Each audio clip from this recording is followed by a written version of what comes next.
Doctor Rajendra Prasad का जीवन परिचय। प्रस्तावना। भारतीय इतिहास के पृष्ठों में कुछ व्यक्तित्व ऐसे होते हैं जो सादगी, सेवा और समर्पण की मूर्ति बनकर राष्ट्र को दिशा देते हैं।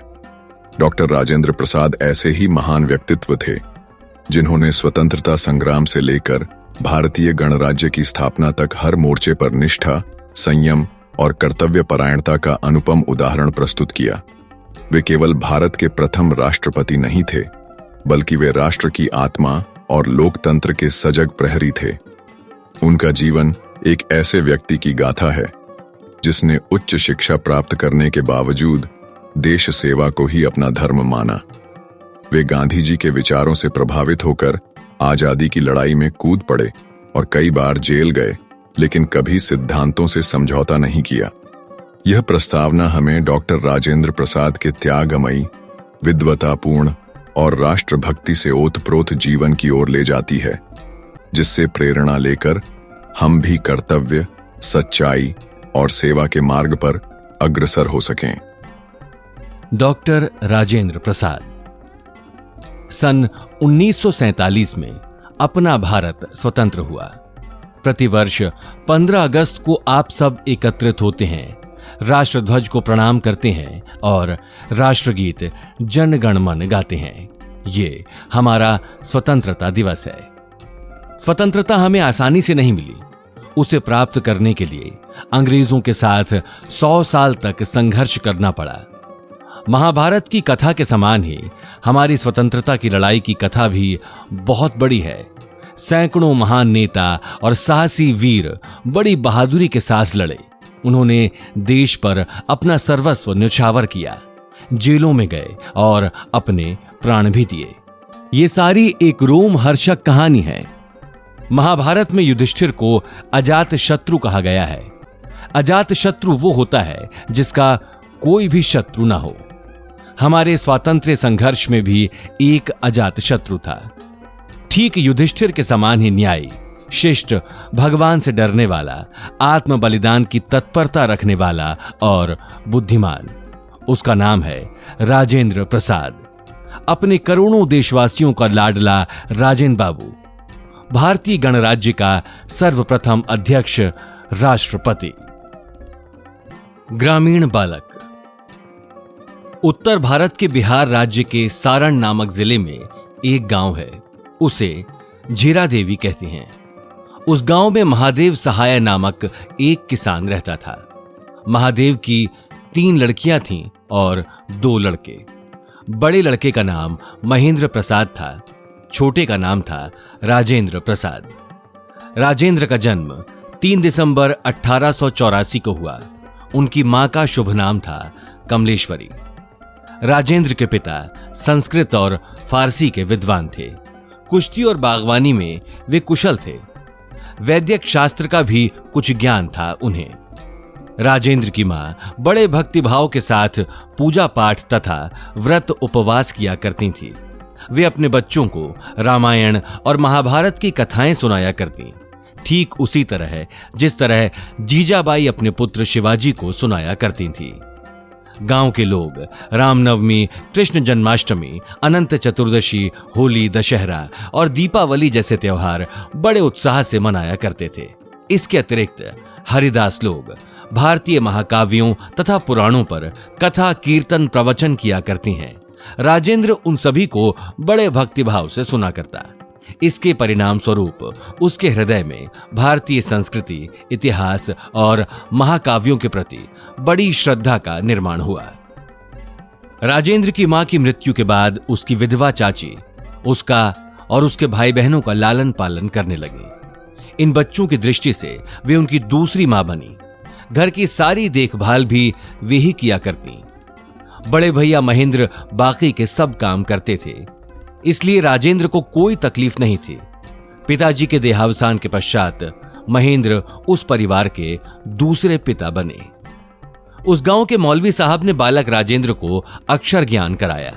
उसके प्रारंभिक पाठ उर्दू और फारसी में थे। आगे चलकर ही उसने संस्कृत, हिंदी, बंगाली और अंग्रेजी सीखी। राजेंद्र के बचपन से ही उसकी प्रखर कर्तव्य भावना और प्रामाणिकता दिखाई देने लगी थी।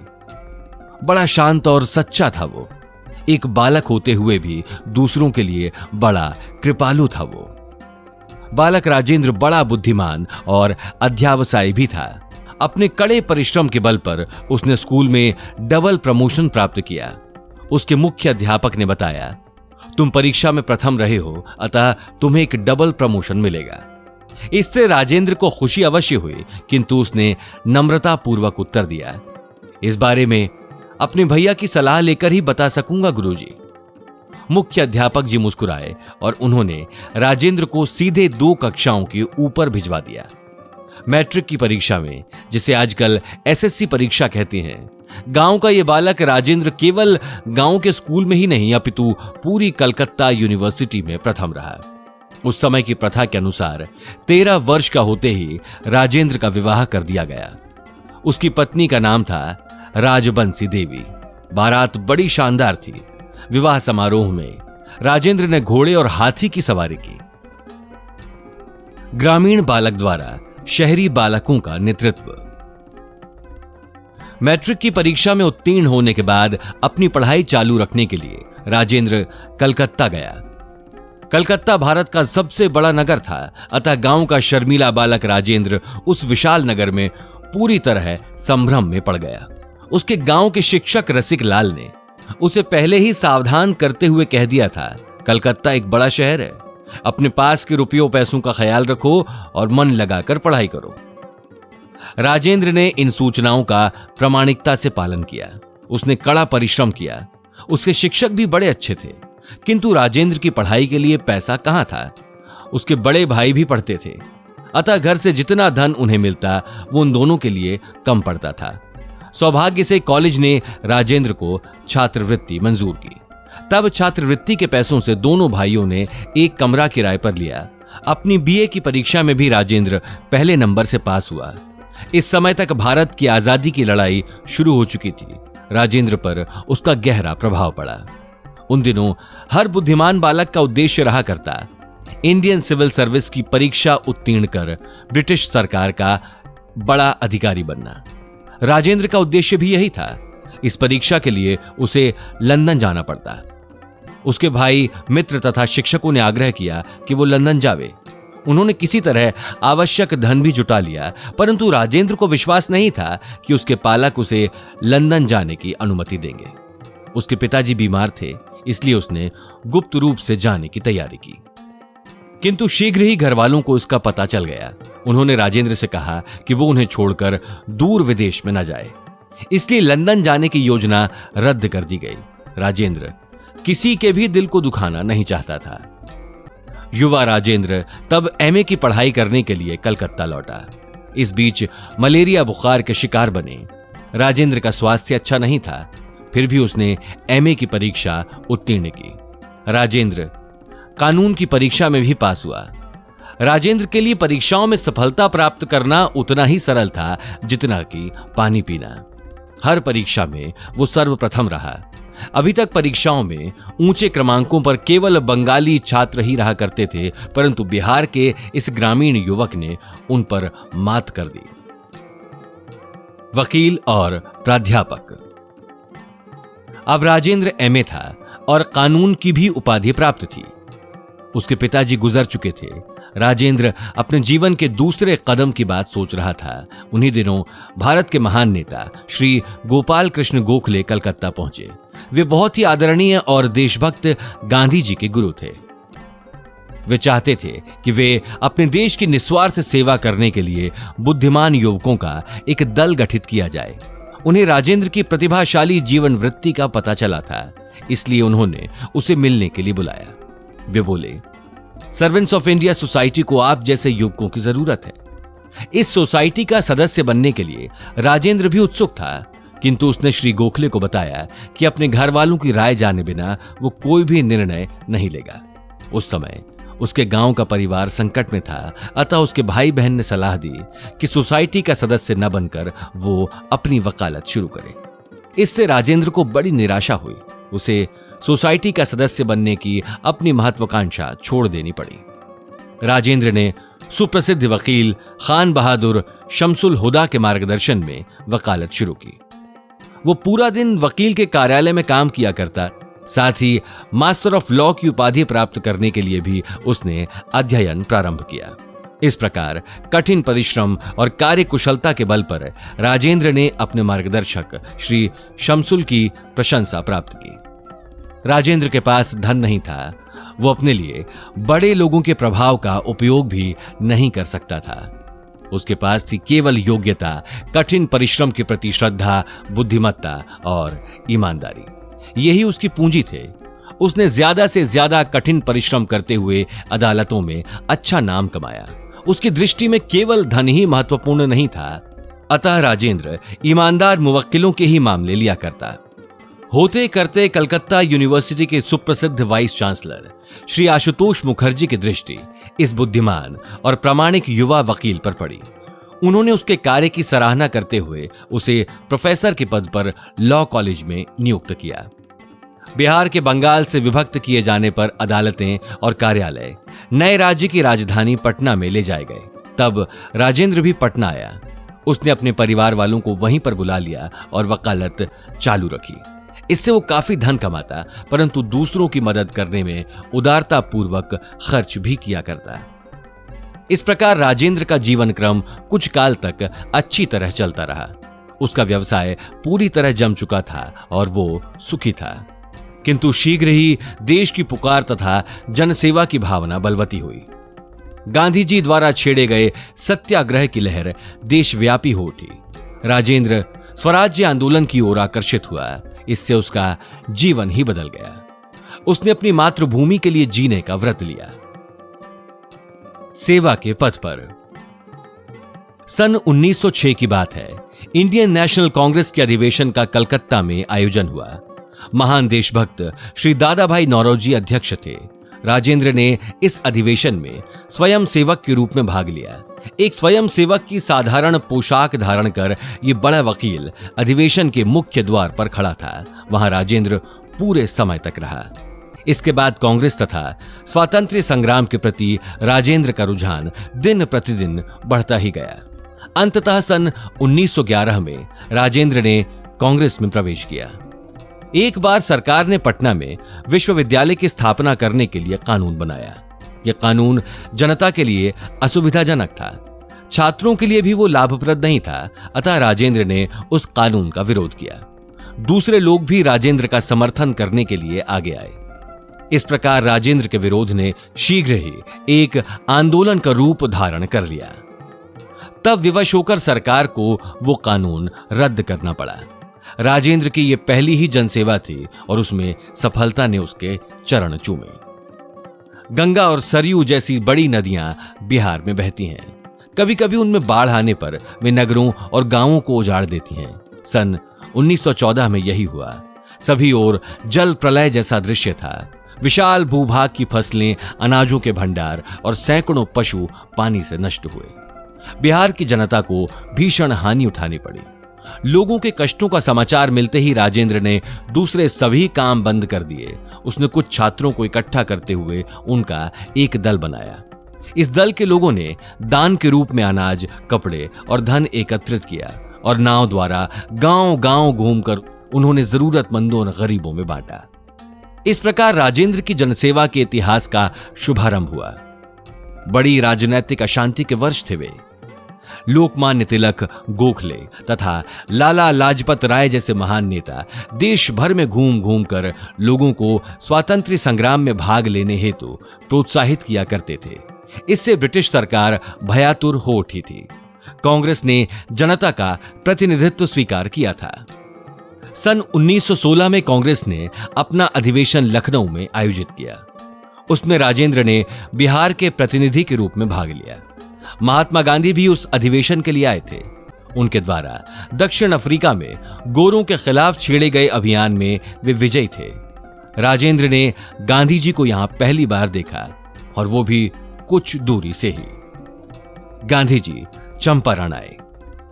चंपारण बिहार का एक जिला है जो हिमालय पर्वतमाला की तलहटी में बसा है। उन दिनों कपड़े धोने के लिए प्रयुक्त नील इंडिगो नामक पौधे से निकाला जाता था।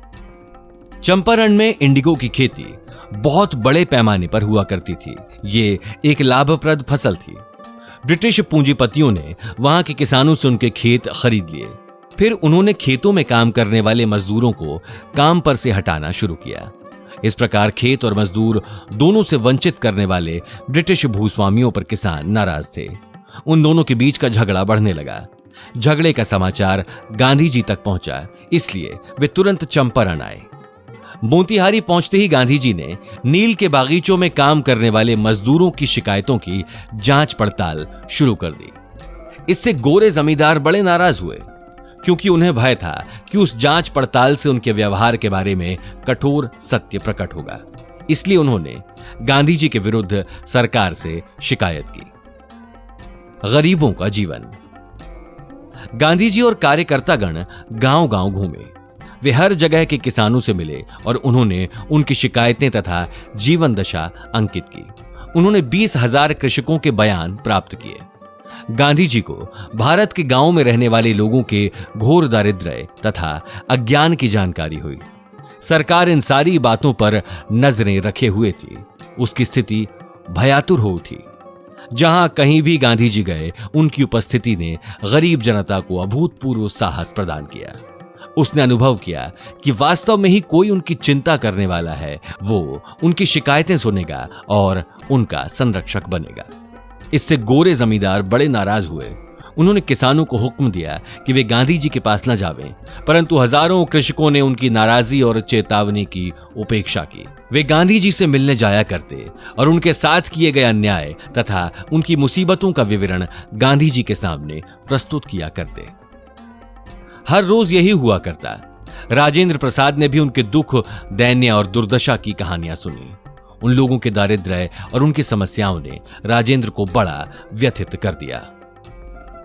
माता, पिता, शिक्षक, सभी कुछ गांधी जी। गांधी जी के दल के कार्यकर्ता अपने सभी काम खुद ही अपने हाथों किया करते। उनके शिविर में मानव के बीच कोई भेदभाव नहीं था। हर कोई एक ही परिवार का सदस्य था। गांधी जी की धर्मपत्नी कस्तूरबा उन सभी का खाना पकाया करती। गांधी जी एक किसान की तरह किसानों के बीच ही रहा करते। राजेंद्र प्रसाद और उनके मित्रों के लिए ये सब बातें नई थीं। गांधी जी बड़े कार्यकुशल थे। उनका जीवन बड़ा सादा था। गरीबों के प्रति वे बड़े कृपालु तथा शालीन थे। राजेंद्र प्रसाद ने यह सब देखा। उन्होंने अपने भवितव्य को तत्क्षण गांधी जी के साथ जोड़ दिया और उनके शिष्य बन गए। तभी से राजेंद्र के लिए गांधी जी ही माता, पिता, शिक्षक और सभी कुछ रहे। चंपारण के किसानों की स्थिति के बारे में गांधी जी द्वारा तैयार किया गया प्रतिवेदन सरकार के पास पहुंचा। सरकार ने उसे मान्य करते हुए गांधी जी के साथ एक समझौता किया। हजारों गरीब किसानों के हितों की रक्षा हुई। गोरे जमींदारों ने अपना रवैया बदला और किसानों को सताना बंद किया। किसानों का भय दूर हुआ। वे निर्भीक और संगठित बने। यह है सच्चे सत्याग्रह का प्रभाव। उससे दोनों ही पक्षों का भला हुआ करता है। रक्तपात। गांधी जी का प्रभाव अखिल भारत में बढ़ा। उनकी अनेकों ने प्रशंसा की और वे उनके अनुयायी बने। स्वराज्य के आंदोलन ने क्रमशः जोर पकड़ा। महाराष्ट्र के सिंह लोकमान्य तिलक ने गर्जना की, स्वराज्य मेरा जन्म सिद्ध अधिकार है, उसे मुझसे कोई भी नहीं छीन सकता। तिलक जी को 6 वर्षों तक भारत से दूर ब्रह्मदेश की जेल में रखा गया। पहला विश्व युद्ध भड़क उठा। अनेक भारतीयों ने ब्रिटिश शासकों की सहायता की। उन्हें आशा थी कि युद्ध के बाद भारत को स्वराज्य प्राप्त होगा। भारतीयों ने रोटी मांगी, मगर उन्हें मिले सिर्फ पत्थर। विदेशी सरकार ने एक नया कानून बनाया। उस कानून द्वारा जनता को अभी तक प्राप्त कुछ थोड़े से अधिकार भी छीन लिए गए। स्वभावतः लोग निराश और नाराज हो उठे। इस नए कानून के खिलाफ आवाज उठाने के लिए हजारों पुरुष, स्त्रियां और बालक अमृतसर के जलियांवाला बाग में इकट्ठा हुए। तब डायर नामक पुलिस अधिकारी ने उन पर गोलियां बरसाने का हुक्म दिया। फलस्वरूप सैकड़ों लोग बंदूक की गोलियों से मारे गए, उनसे भी अधिक घायल हुए। सेवा का पथ। निरपराध लोगों की इस क्रूर हत्या के विरोध में भारतीय उठ खड़े हुए। भारत में सभी ओर आंदोलनों, सभाओं, हड़तालों और प्रतिवादों की धूम मच गई। सैकड़ों भारतीयों ने अपनी सरकारी नौकरियों से इस्तीफे दिए। अनेक विद्यार्थियों ने स्वातंत्र्य संघर्ष में भाग लेने हेतु अपने स्कूल और कॉलेज छोड़े। गांधी जी ने जनता के सामने एक नया कार्यक्रम रखा। उन्होंने कहा, हम हिंसक न बने। कुछ इने गिने ब्रिटिश शासकों को मौत के घाट उतारकर हम अपने लक्ष्य को प्राप्त नहीं कर सकेंगे। ब्रिटिशों के समान ना हमारे पास सेना है और न शस्त्र। सरकार हमारे ही सहयोग से शासन चलाती है, अतः हम उसके स्कूलों, कॉलेजों, अदालतों और कार्यालयों में न जाएं। हम उनके करों और लगान की अदायगी ना करें, तब उसे धन कहां से प्राप्त होगा? वो शासन किस प्रकार चला सकेगी? वो हमारे विरुद्ध बल का प्रयोग कर सकती है। करने दीजिए, हम संघर्ष करें और मुसीबतें झेलें। हम अपने देश के लिए अपना खून बहावें और उसे आजाद करें। इस प्रकार गांधी जी ने लोगों को स्वराज्य की ओर ले जाने वाला एक नया पथ दिखाया। वो था अहिंसात्मक असहयोग आंदोलन का पथ। लोगों ने इन विचारों को पसंद किया। गांधी जी द्वारा सुझाए गए ऐसे कार्यक्रम में गरीब, बूढ़े, महिलाएं और बालक तक भाग ले सकते थे। अतः सत्याग्रह कहलाने वाले इस संघर्ष में हजारों लोग सहभागी हुए। देश के लिए जीवन अर्पित। राजेंद्र प्रसाद को गांधी जी का कार्यक्रम और उन्होंने दिखाया हुआ पथ उचित प्रतीत हुआ। उन्होंने देश सेवा के लिए अपना जीवन समर्पित कर दिया। उन्होंने अपनी खुद की, अपने परिवार की अथवा अपने गिरे हुए आरोग्य की कोई चिंता नहीं की। वे गांव-गांव घूमकर लोगों की देशभक्ति को जागृत करने में जुट गए।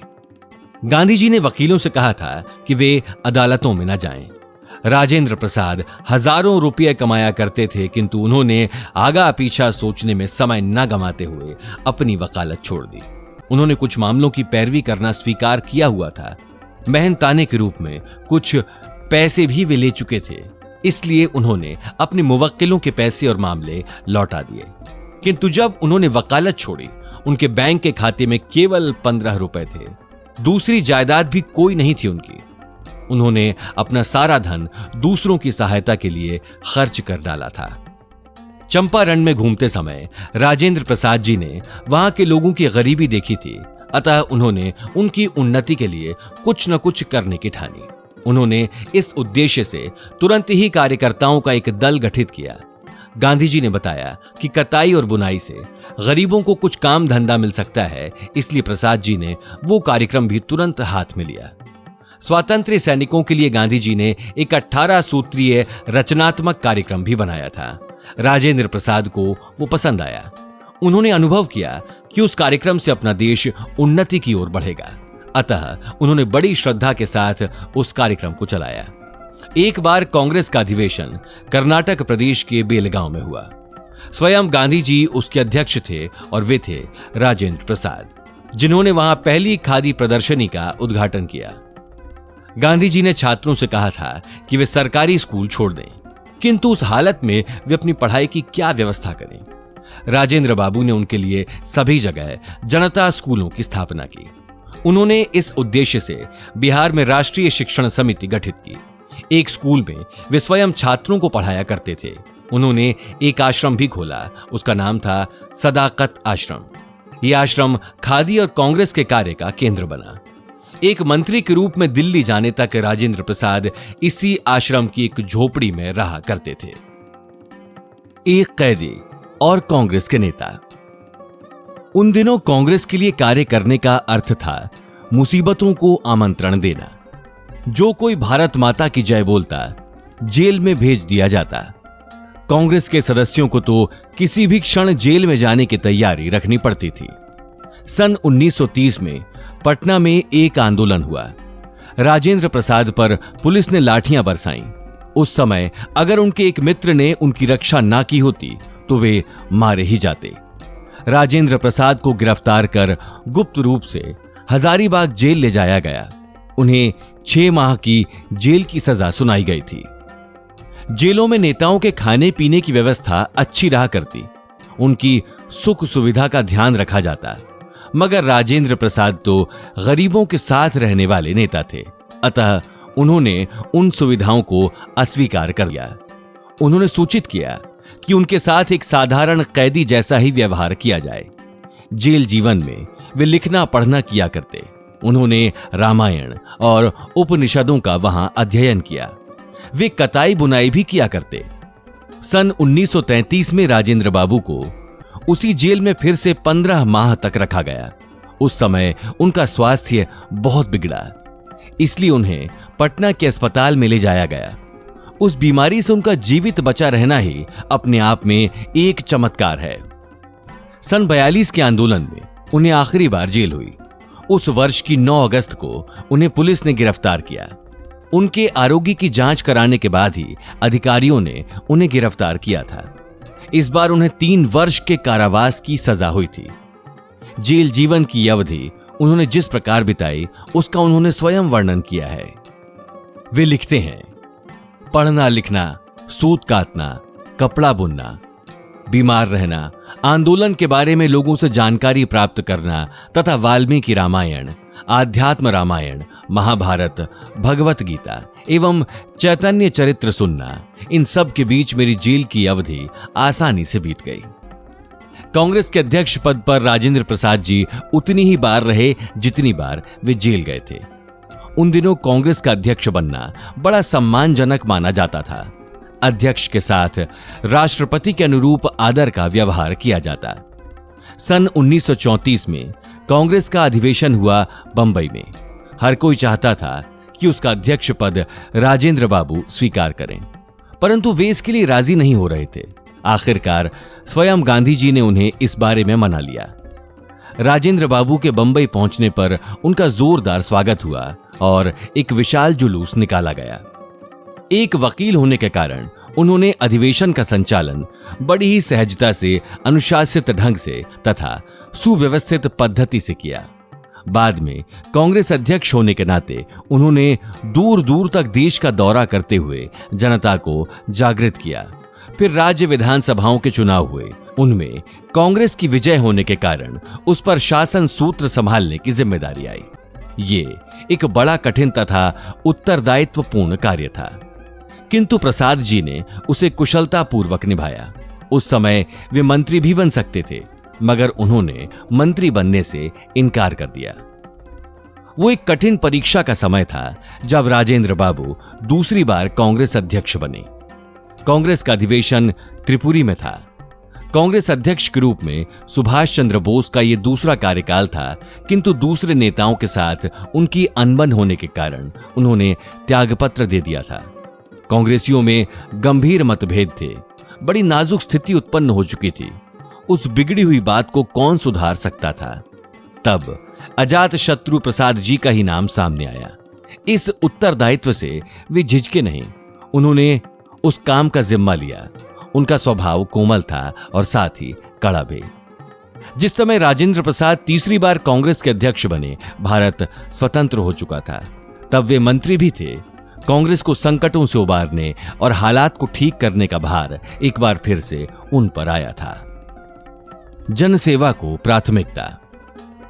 एक सुप्रसिद्ध लोकोक्ति के अनुसार जनसेवा ही जनार्दन यानी भगवान की सेवा है। जनता की सेवा के प्रति प्रसाद उतने ही श्रद्धावान थे जितने कि भगवान के प्रति। उनसे किसी के भी कष्ट देखे नहीं जाते थे। दूसरों के दुख दैन्य को देख उनकी आंखों में आंसू आ जाया करते। संकटग्रस्त लोगों की सेवा करते हुए वे अपना घर, काम सभी कुछ भूल जाते। बिहार की बाढ़ के समय तो उन्होंने लोगों की बहुत ही सेवा की। जब वे दूसरी बार जेल में थे, एक दिन भूकंप ने कहर ढा दिया। ये भूकंप केवल पटना में ही नहीं वरन कई गांवों में भी हुआ था। सड़कों पर विशाल गड्ढे हो गए। हजारों झोपड़ियां और घर धराशायी हो गए। सैकड़ों मनुष्य और पशु मरे। नदियों में बाढ़ें आई। खेत खलिहान तथा कुएं बालू से भर गए। गंगा के उत्तर में स्थित 12 जिलों पर जीवन और संपत्ति के इस विनाश का प्रभाव पड़ा। राजेंद्र प्रसाद को इस घोर विपत्ति के समाचार मिले। 2 दिन बाद उन्हें जेल से रिहा किया गया।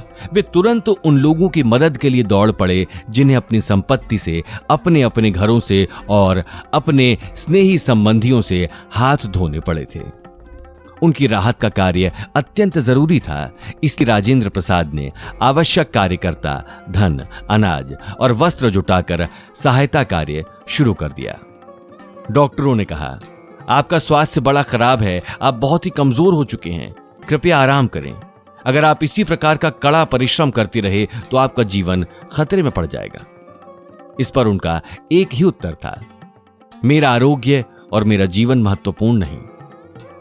उन्होंने भारतीय जनता को आह्वान किया कि वो भूकंप के शिकार बने लोगों की सहायतार्थ धन, कपड़े, कंबल, खाद्य पदार्थ और अनाज का दान करें।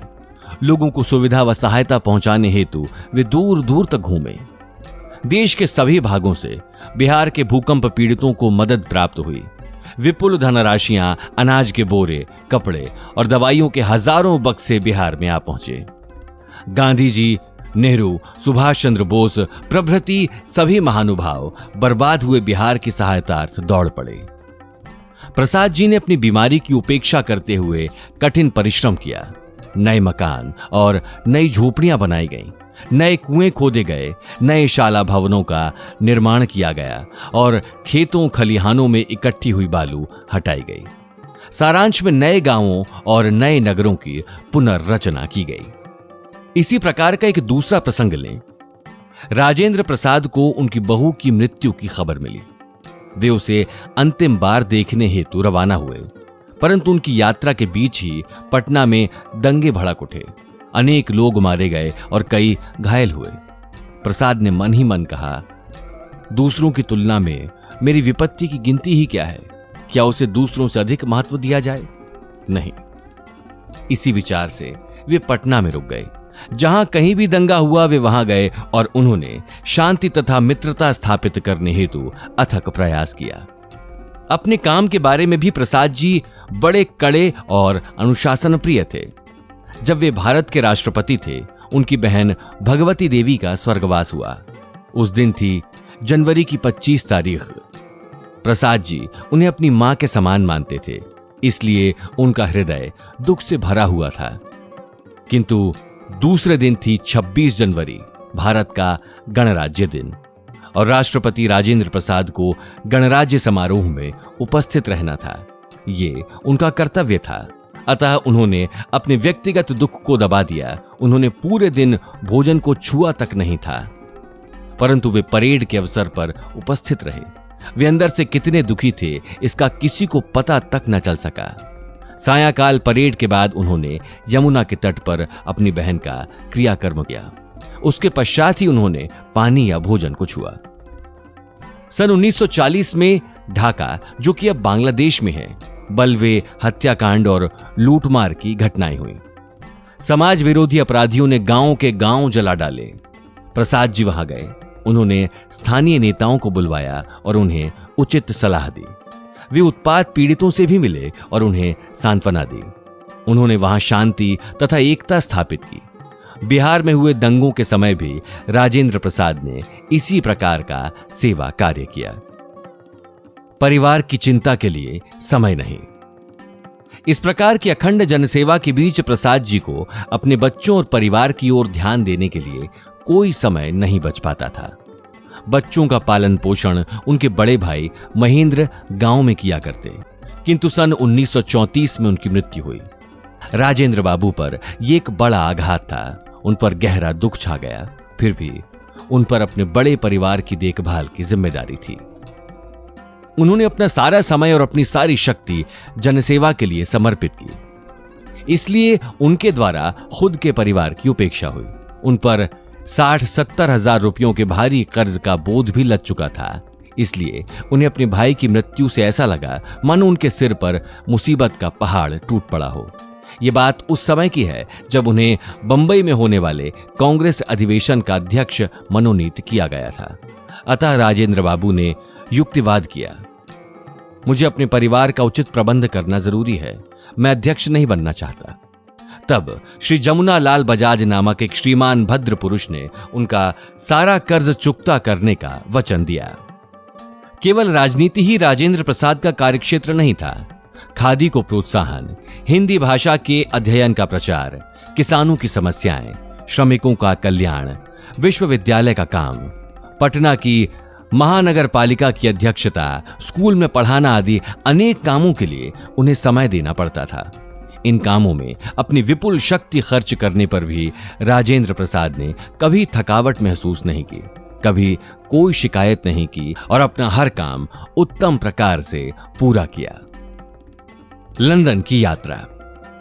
राजेंद्र प्रसाद ने अपनी वकालत छोड़ दी थी, फिर भी केवल एक मुकदमा उन्हें लड़ना था। उसकी प्रिवी काउंसिल के सामने पैरवी करने के लिए वे लंदन गए। ये उनकी पहली विदेश यात्रा थी, परंतु इंग्लैंड में वे उसी तरह रहे जैसे कि अपने देश भारत में रहते थे। उन्होंने वहां पर अपना भारतीय भोजन ही किया और अपनी भारतीय पोशाक ही पहनी। मुकदमे का काम समाप्त हो जाने पर उन्होंने यूरोप की यात्रा की। उस समय वियना में युद्ध विरोधी सम्मेलन आयोजित था। प्रसाद वहां गए। समीपस्थ नगर के एक होटल में सभा का आयोजन किया गया। राजेंद्र प्रसाद ने उस सभा में भाग लिया, किंतु विरोधी विचार रखने वाले लोगों ने उन्हें वहां बुरी तरह पीटा। गुस्से से पागल भीड़ की चपेट से, जो कि उन्हें मार डालने पर आमादा थी, प्रसाद और उनके मित्र बड़ी मुश्किल से बच सके। स्वतंत्र भारत में सन 1947 में भारत के स्वतंत्र हो जाने पर नेहरू जी ने उन्हें केंद्र में कार्य करने के लिए आमंत्रित किया, परंतु केवल गांधी जी द्वारा आग्रह किए जाने पर ही वे उस बात के लिए राजी हुए। वे अन्न तथा कृषि मंत्री बने। उन्हें उनका विभागीय कार्य पसंद था। विश्व युद्ध, अकाल, भारत का विभाजन तथा दंगे फसादों ने अन्न समस्या को गंभीर बना दिया था, परंतु उन्होंने साहसपूर्वक समस्या का सामना किया। उन्होंने इस बात की जी तोड़ कोशिश की कि कोई भी नागरिक भूखमरी से ना मरे। आगामी 1-2 वर्षों में उन्हें और भी अधिक कठिन तथा महत्वपूर्ण कार्य का भार उठाना था। किसी भी देश का शासन चलाने के लिए कानून की आवश्यकता हुआ करती है।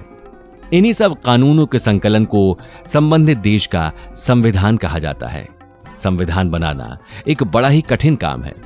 उसे बनाने के लिए प्रतिभा संपन्न, बुद्धिमान तथा अनुभवी व्यक्तियों को भी बरसों तक मेहनत करनी पड़ती है। हमें भी अपने देश के लिए एक नए संविधान की आवश्यकता थी।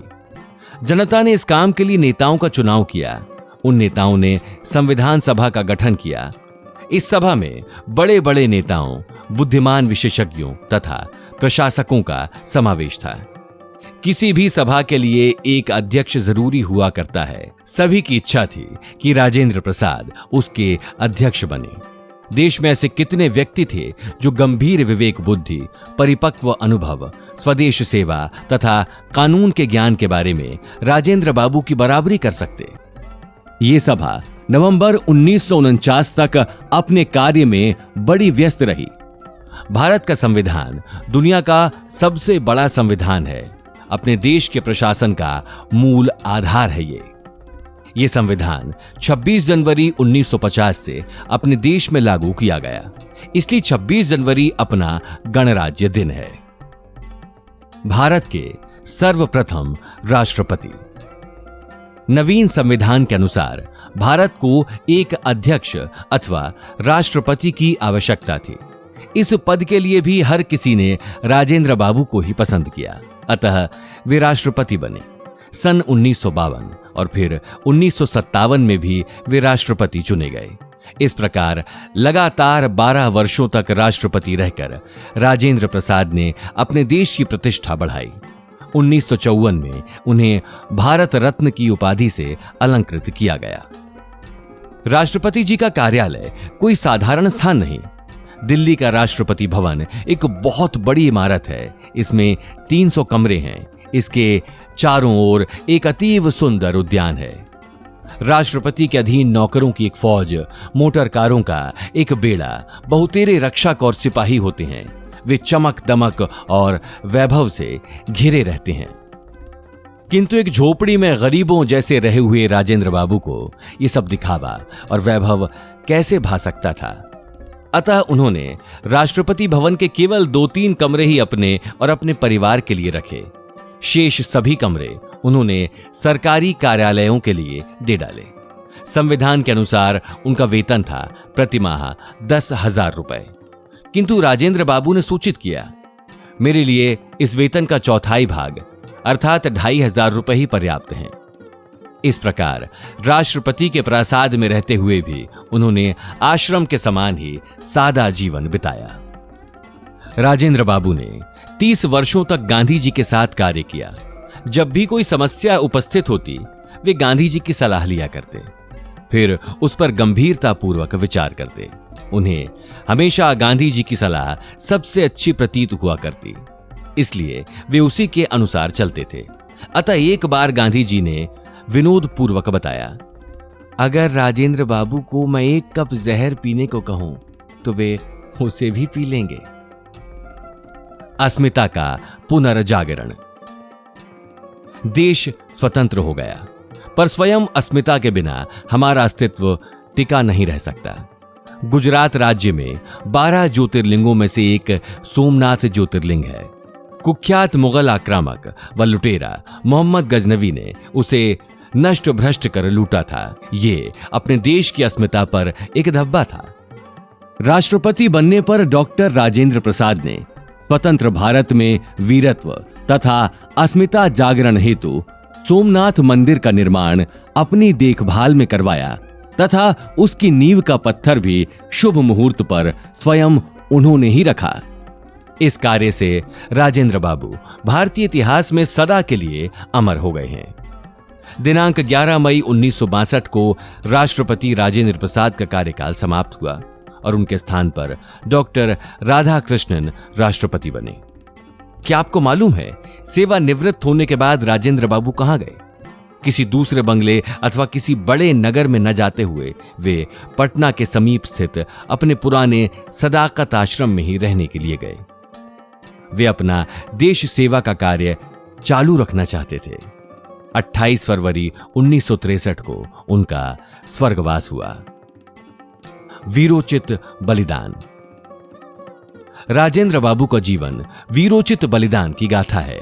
वे दूसरों की ही भलाई के लिए जिए। उन्होंने हिंदी तथा अंग्रेजी में कुछ पुस्तकें लिखी। उनकी आत्मकथा एक उत्कृष्ट ग्रंथ है। उस पर उन्हें 1000 रुपए का पुरस्कार प्राप्त हुआ। पुरस्कार की ये रकम उन्होंने गरीब लेखकों की सहायतार्थ अलग रख दी। दूसरी पुस्तकों से होने वाली आमदनी भी उन्होंने पुरस्कार की रकम में जोड़ दी। इस रकम के एक भी पैसे का उपयोग उन्होंने अपने खुद के लिए नहीं किया। वे त्याग तथा सेवा भाव के एक श्रेष्ठ उदाहरण थे।